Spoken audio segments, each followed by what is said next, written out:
Nearly 1 year into this war, Ukrainian civilians continue to bear the brunt of a near daily barrage of bombs and missiles. Russia's aerial bombardment is straining critical infrastructure, with heating, electricity and water supplies facing disruption during the coldest months of the year.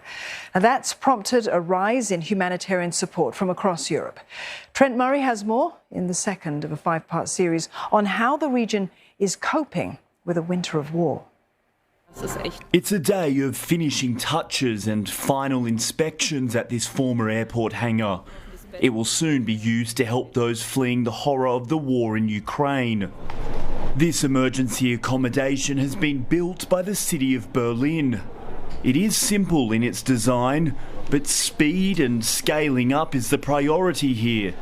The German capital wants to be ready for an expected wave of winter refugees. This facility has a capacity for up to 1,600 people.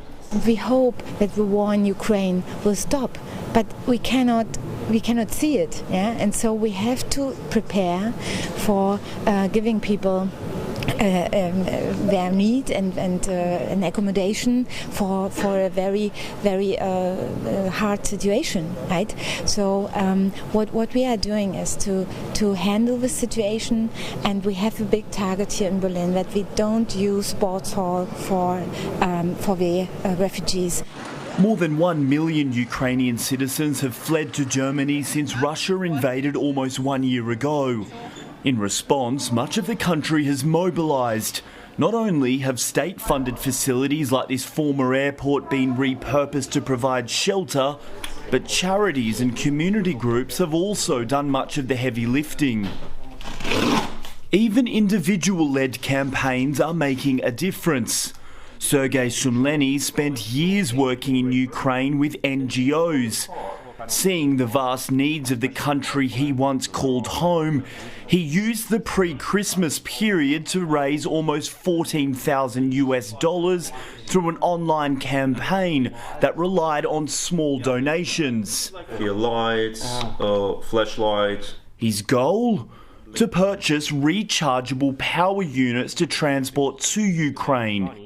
He hopes they can be used by civilians to cook a hot meal or keep the lights on, even as Russian bombing causes blackouts in the depths of winter. I have a lot of friends in Ukraine. I have my former colleagues, I have a lot of friends. I know Ukraine good, I lived there and worked for 6 years.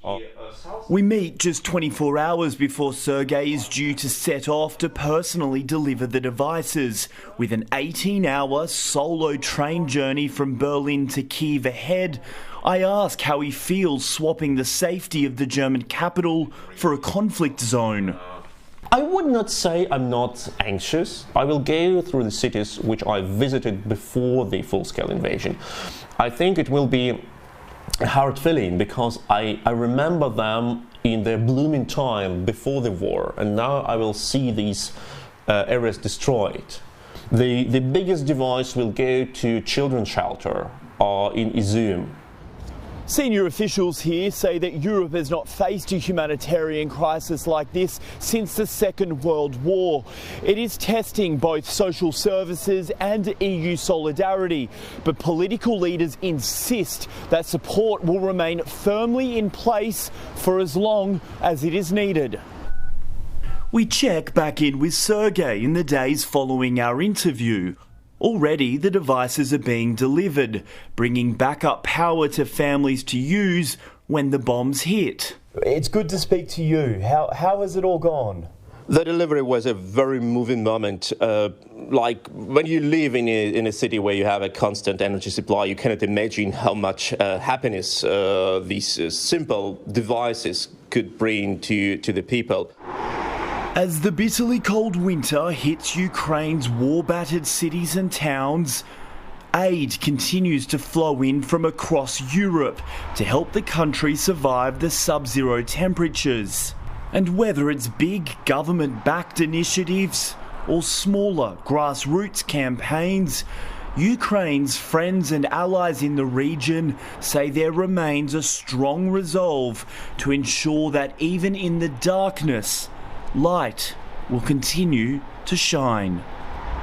Trent Murray, CNA, Berlin.